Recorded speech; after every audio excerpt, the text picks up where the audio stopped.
and welcome everyone. This is our second attempt. Welcome. Because we weren't recording before. Yes, we just had the blast of talking for the last 30 minutes with one person not being recorded. We'll hopefully be able to reenact it again. But anyways, welcome to Girls in the City, our second episode. Welcome, hey Susie, everyone. How are you doing? Hi Elizabeth, I'm good. How are you? I'm doing well, thanks. It's another Saturday, you know. Yeah. What did you do? How was your week? What did I do? My week was good. I was mostly working. Then went to boxing with my friend. We go after work sometimes. Ooh. Yeah. Is that something you've been doing recently? I started about in January. Cool. It's more like a high intensity workout with some boxing, but we don't actually fight other people. It's more like punching a bag, but it's still very fun. The music's good. I love boxing. Helped me a lot when I was writing my bachelor thesis. Nice. Yeah. How's your week? Well, working, and then my weekend is halfway through. Just for reference, me and Elizabeth are in a slightly different continent. I am in Europe, and Elizabeth is in the US, so her Saturday is just starting and mine is kind of over. So I had my Friday was very boring, very chill. I spent my evening lying on the couch and watching a TV with our family cat. I love that. And today I actually went for a bike ride and I completely destroyed myself. So I'm very happy I am sitting and I don't have to move anymore today. How was your Friday? Very good. Anything more exciting? My Friday was good. Yeah, I mean, I went out with some friends. We went out to a bar, met some people there who then invited us to a Halloween block party. Never heard of one before, never been to one before, but essentially we showed up and they basically, truly there were two houses that basically combined their backyards, and it felt like I walked into a Halloween frat party, which I haven't been to in ages. There were like 100 people, everyone's in Halloween costumes, drinks, beer pong, you know, the classic American movie thing. So it was very fun. And then huge. Just woke up on Saturday. It was huge. It was very packed. Wow. Yeah. Any interesting stories to tell? I don't know, not really. It was kind of I'm meeting with the girls later today to debrief, so maybe we'll follow up with some, but nothing too crazy, I don't think. But it was just fun to watch. Saturday girl debrief. Yeah, kind of like in Sex and the City, you know, just kind of same vibe. Really good, really good prefix to why are we here, actually, which is the second episode, right? So, shall we start from the start? Do you want to give us a quick? Let's do it. Yeah. What the episode is about? Totally. Yeah, I mean, the episode opens up with Miranda on a date, and this is not a normal date. She's sitting at a dinner party that this guy invited her to, and they're just chatting. And eventually she finds out that this man apparently only dates models, and she's kind of like a one-off that he was basically pressured into inviting by his friends because all of the other girls he's apparently brought were not like super interesting in terms of conversation because they were just beautiful models. So throughout the episode they discuss this topic of modelizers. I don't even know if that's like a real thing today, but apparently it was in New York back then. Maybe it is a thing in New York today too. But essentially, they go on to a fashion show, and then after the fashion show, she magically sees Big again, and she's telling him about this article that she's writing, and then he also shows up with a model, which is also interesting. But yeah, essentially throughout the episode, we question whether beauty is power, and how does that play into like relationships in general. Yeah, so the question that Carrie ultimately is asking is how powerful is beauty? And then, of course, we have quite an interesting answer at the end of the episode. But let's not spoil what the actual answer is at the beginning. And let's start maybe from this question itself, right? How powerful is beauty? What do you think, Elizabeth?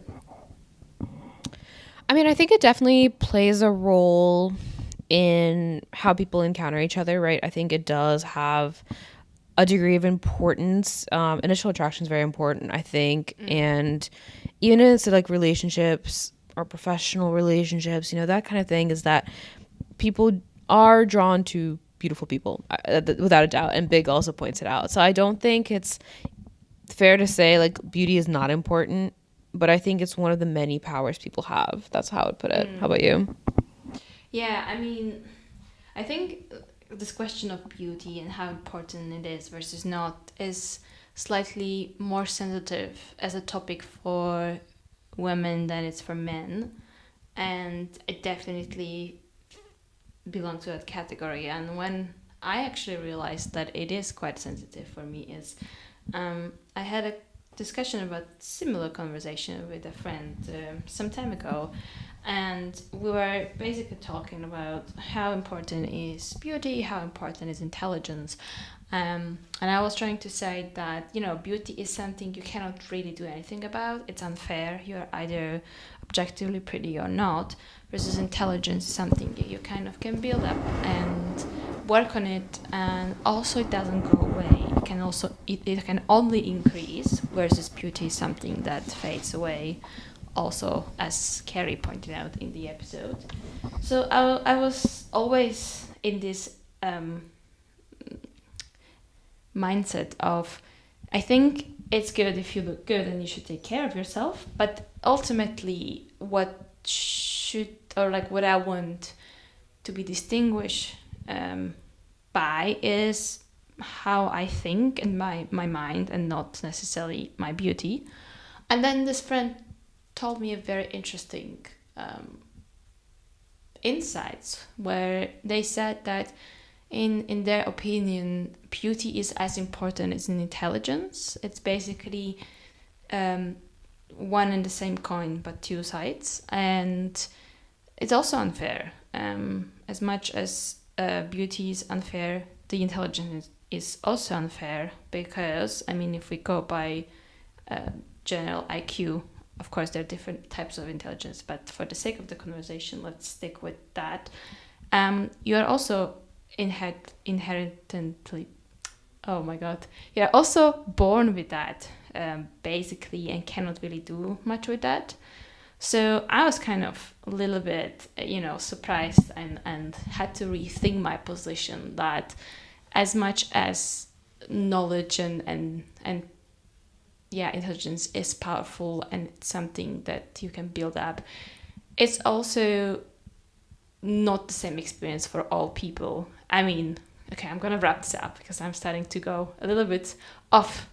But TLDR, I think beauty is important, and of course there are different other aspects that everyone thinks that they need to have a partner or find important, and beauty is one of them. For some people it can be more important, and for some people it can be less. But let's not kid ourselves.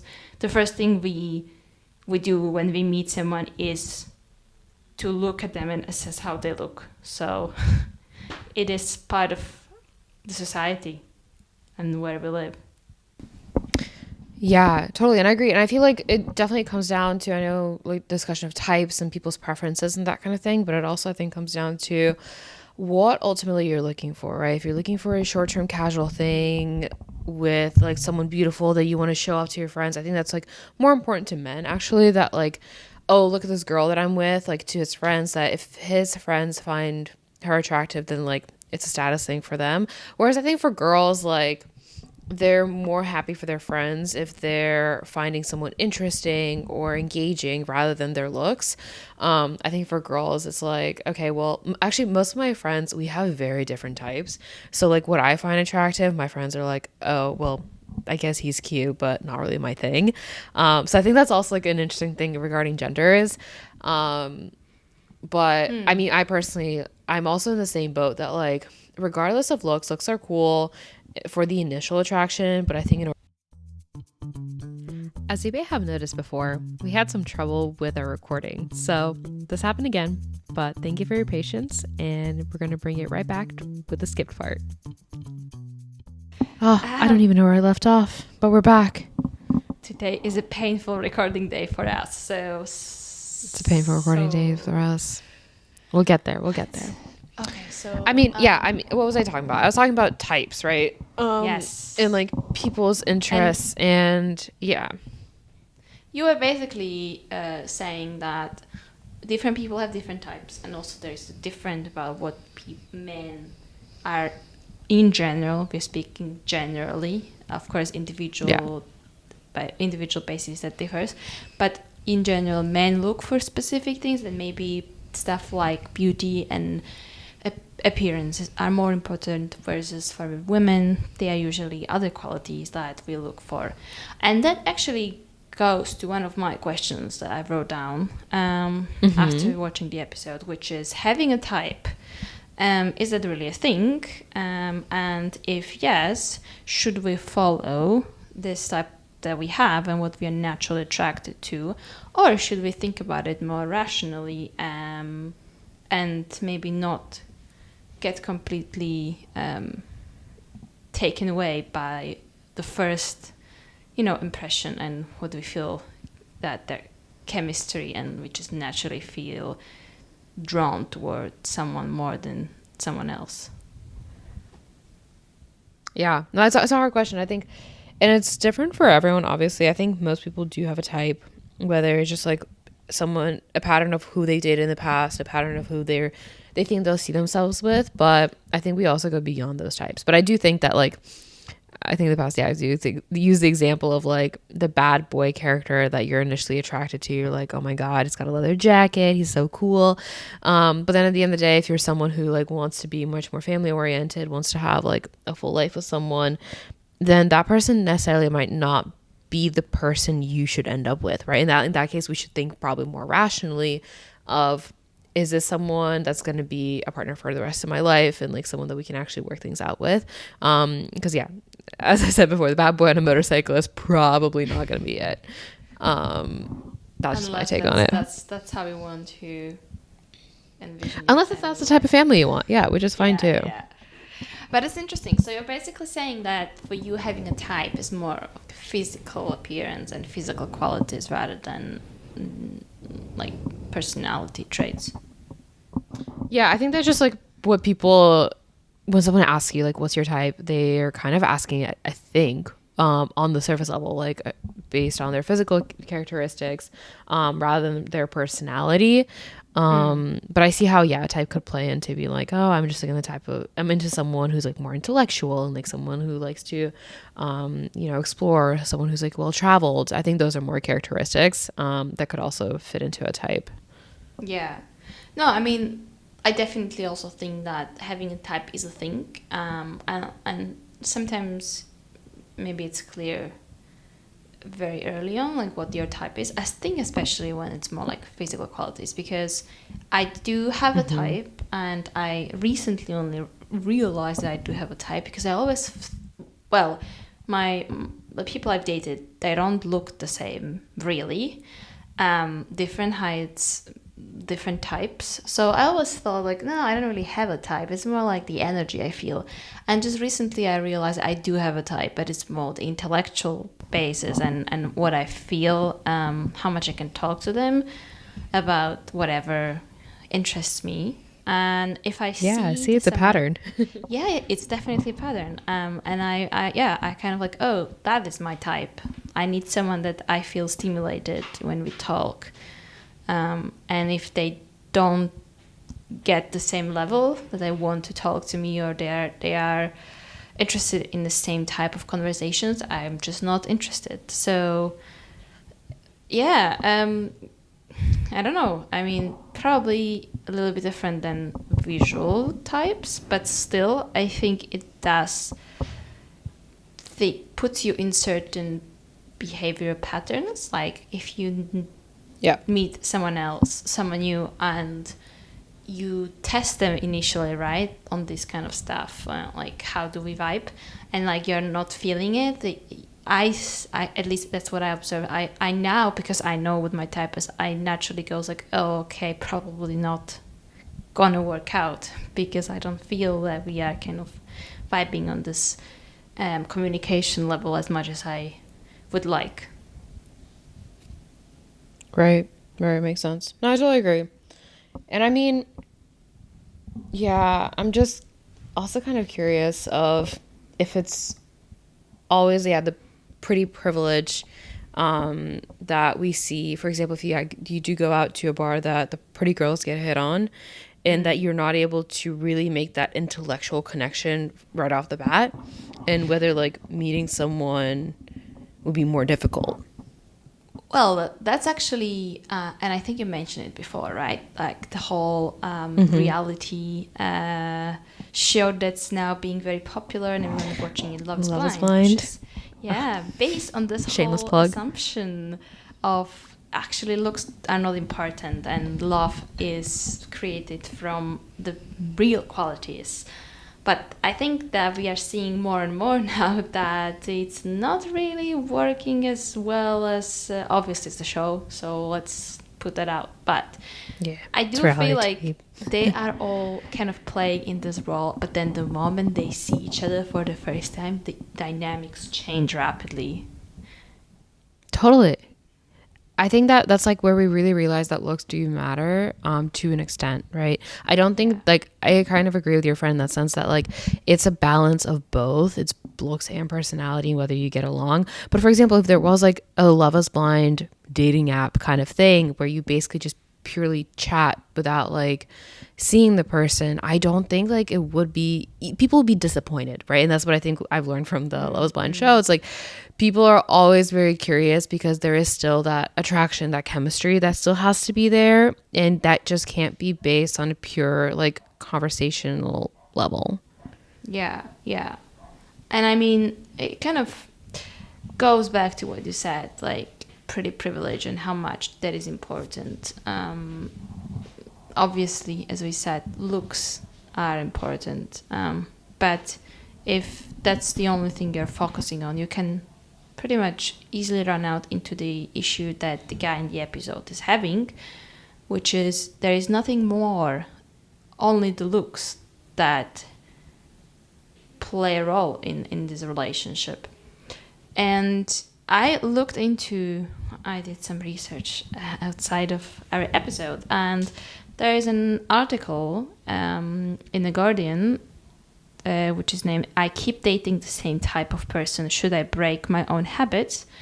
which basically says that we are all attracted to specific factors, but type can become problematic when it contradicts long-term desires, as you mentioned before, such as repeatedly choosing emotionally unavailable partners. And this dating coach, Logan Uri, advises people to reconsider their rigid criteria as prioritizing resume traits like height or attraction, looks. And she encourages clients to test their assumptions, suggesting that broadening their preferences may lead to more fulfilling connections, which was what we are basically seeing in this episode with Miranda, right? Right, when she was ignoring Skipper's phone calls. But then he appeared out of the blue and she's like, maybe he's not so bad. Yeah, but then at the same time we see that they're all, at the end, going back to their old patterns anyway. Totally. I mean, that's kind of expected, right? I think you go through different phases of your life, different like dating preferences, and then you realize like this is what I found fulfilling at that point in my life versus like at a different point in my life I would find something else fulfilling. So I think like types and preferences change over time for sure. Yeah, definitely. I mean, sometimes you just need a little bit of self-confidence boost, but maybe you're not ready for something serious, and other times that's not really a thing and you are actually ready to commit. So that's a very good point. I do think we don't always look for the same times, and also our preferences might change over time. Whereas when you're young, you're looking for when you're early in your 20s, you look for slightly different things than maybe when you are in your early 30s. Totally agreed. Yeah.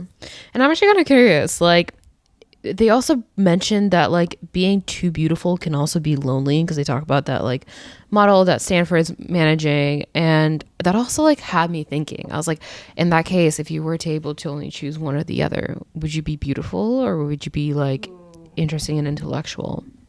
Question. It's a hard one. Of our humankind. What would you do? I mean, I'd honestly like, I hate to say it, but I'd rather be the more interesting intellectual, because again, I think we learned in the episode that looks fade, but at the end of the day, not to make the spoiler happen, but Big did say like at the end of the day, it's the one who makes you laugh, isn't it? And that kind of also stuck with me, because like, yeah, if I was just plainly a beautiful like trophy girlfriend, I don't know, and someone who didn't have interest just because I got by in life based on my looks and how people perceive me in that way, I would find that incredibly lonely. I agree. So like, I would kind of prefer being the more interesting, the more like in a way, like you kind of learn to have grit and like how to communicate with people, how to get out of your comfort zone and try to like push harder. Whereas like, if you have the pretty privilege and the world's like at your fingertips, you don't really learn those skills.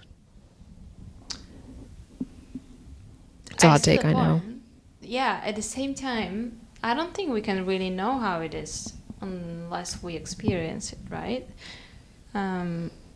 Like, obviously we are both naturally very pretty girls, for everyone who is listening. But gorgeous, obviously. We are not models. We are by no means tiny. Yeah.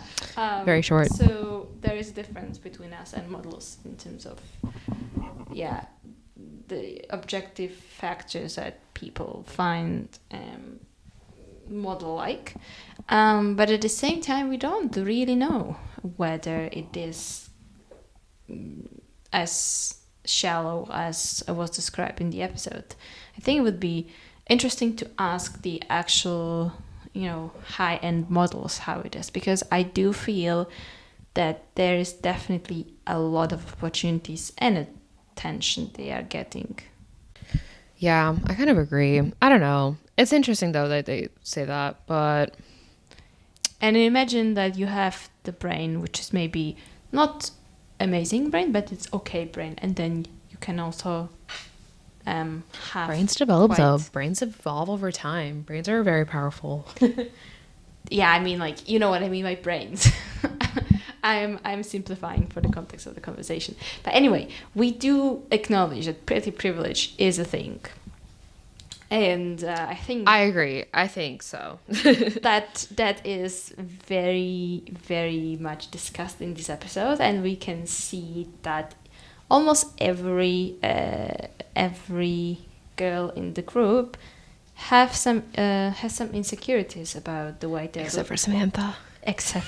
Which, by the way... I love her. Oh my God. When I saw it, I was like, damn, girl, this is literally how every girl should think. Like, she just says, I love my body. That's how you literally should think about all of this. But yeah, I think it portrays a very, very real scenario of how we look at our bodies and how self-critical women can go about their looks. Even though their friends would be like, oh my God, I love this feature on you. Like, I would kill for that. What do you think? Yeah, and that's like the thing. It's like we've kind of been taught, and I think like men and women as well, like we've been taught to be self-critical. I mean, you have to be self-critical to a degree, just, you gotta stay humble, obviously. But like also like to a varying degrees, because we have like Charlotte who's like, oh, I hate my thighs. We have Carrie who's like, I hate my nose. But at the end of the day, they're all just beautiful women in their own different ways, and I think we should embrace that, which I think Samantha does very well, obviously, with her amazing level of confidence. Like, I'm as good as any model. I love that. I wish I could do that more often. And I work to pay my bills. That's basically what she says, which is Great. But there's actually, now when we mention Samantha, there's one sentence or quote she says, and I want to hear what you think, because I think this has very different, like I've heard different opinions about this. So she said that proximity to beauty makes you more beautiful. What do you think about it? I think so. I think it's the same way that, I mean, not even beauty. I'd say proximity to intellect as well makes you feel smarter, right? If you enter into a room with, like, I don't know, Nobel Prize winners, if you ever do, you almost feel like that atmosphere as well. So I think it applies to anything, right? So you just kind of like, whatever you surround yourself with, you'll embrace it more and you'll feel it, like you'll see it coming out of you as well more. Why I'm asking is because, well, I went for, actually, besides me working, I did go to a few events this week, and one of them was live, not podcast episode, but basically they are doing podcasts, and they just did live performance of one of these discussions. It's also two women talking about relationships, and they invited a psychologist to join this discussion, and they were talking about dating. So quite similar what we are talking about today, and basically asked the psychologist to give them some general tips of how to be perceived more attractive, or like what type of things work well when you go for a first date. Obviously this was it was supposed to be slightly entertaining, so I think the psychologist was maybe sometimes exaggerating a little bit, but she said one thing which shocked me in the moment, and that was that when you go out and you want to attract a man, and I want to hear your reaction now, you should go with an ugly friend, because you would be the one that is more beautiful. That is so harsh. Oh my God. Whoa. I disagree. Like, again, I want to come back to my statement of, like, there are different kinds of beautiful. Everyone will have their own preference or interest. Like, I think within, like, at least my friend group here, like, in the US, like, we're all so different in our own ways, and we're so beautiful in our own ways. So I can see, like, 5 different guys, like, finding it attractive in different ways. So I personally don't think I have any ugly friends. Maybe I'm just so lucky that all my friends are so beautiful. But no, it's honestly like everyone will have their own preferences and tastes, that I don't think I can agree with that statement. Also, that's harsh. I do agree, it's harsh. I was, as I said, shocked when she said it. I hope it was more entertaining rather than real.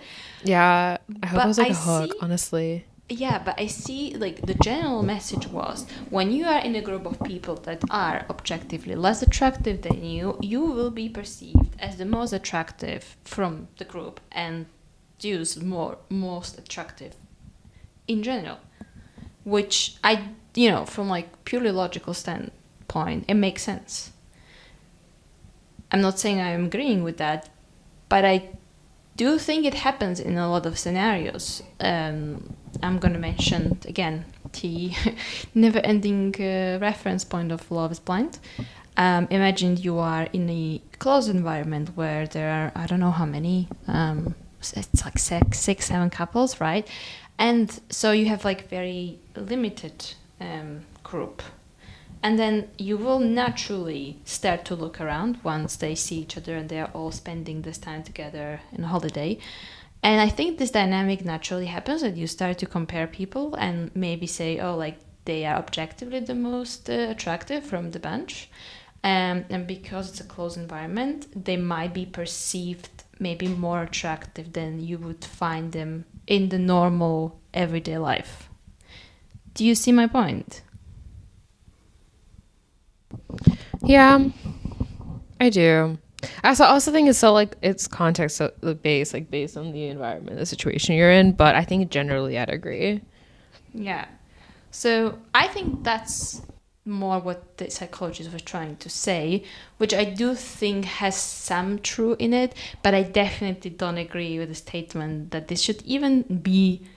I think it's sick if you hang out with friends that you think are uglier than you. Like, that's crazy.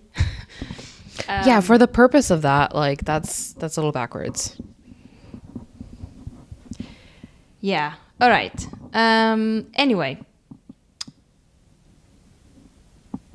Major learnings. What do we learn from the episode? I mean, I'm still like, with the conclusion of the episode, I kind of agree with Big of like, looks are great. You can admire beautiful people. You can see beautiful people. But at the end of the day, like, it's the one who makes you laugh. And it's not saying that you have to be with someone that you don't find attractive, but they make you laugh.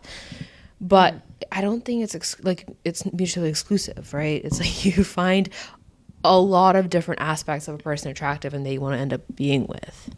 Yeah, I mean, I think if you are really genuinely looking for someone, or you're genuinely interested in building meaningful relationship, it has to be a combination of multiple factors, and beauty is one thing, connection on intellectual level, connection in interest activities is another thing. So I think what Big said is true, but maybe my take on this is it's not black and white. It's always something in between, and it's more complex than just talking A or B. Totally. Yeah. So, yeah, I mean, maybe a learning for Carrie to do, which we'll see. No, we'll definitely, I mean, we just met her, right? Like, this is just the beginning of things. So I'm excited. I think it's, yeah, she's learning things about herself as well as she's like doing this social experiment, which I think is fun. I'd love to do that. Yeah. Maybe we should do some social experiments too before next podcast. I think we should. I think it's fun. And I also, what I find interesting is that so far, Mr. Big is the one who is giving the answers to the questions, which I think he finds her exercise interesting though, like the things that the questions she poses. So I think he finds that fascinating about her. But I think it's like a funny role play they do, that she's always looking absolutely for an answer. Then he gave it to her, and she's always swooshes into a coffee shop, Yeah, like a new. I'd also notice this. Awareness comes to her. I think Carrie is the first like ultimate work from home girly. If you think about it, like that was a long time ago, but she literally works from home. Like we think of it as a norm, like working from home after the pandemic, like being fully remote. But she literally does that for a living. I was thinking the same. I was thinking exactly the same. She's the ultimate work from home person. Before COVID even happened, she already was doing it. Such a trendsetter. Living on your terms. Yeah. All right. So, wrapping this up, is beauty important? Yes, partially. Yes, it's not only, but definitely plays a role. And so the other factors that are also very important. Totally. All right. Well, it's a good episode. Right. We'll see you guys next time with some more juicy takes. And hopefully more juicy stories to tell. I'll gather some this week. I'll try. Yeah, do the testing. Do the research and testing. I will. I'll go out in the field. All right. Well, we will hear you next week then. And until then, enjoy. Ta-ta for now. All right. See ya. Bye. Bye.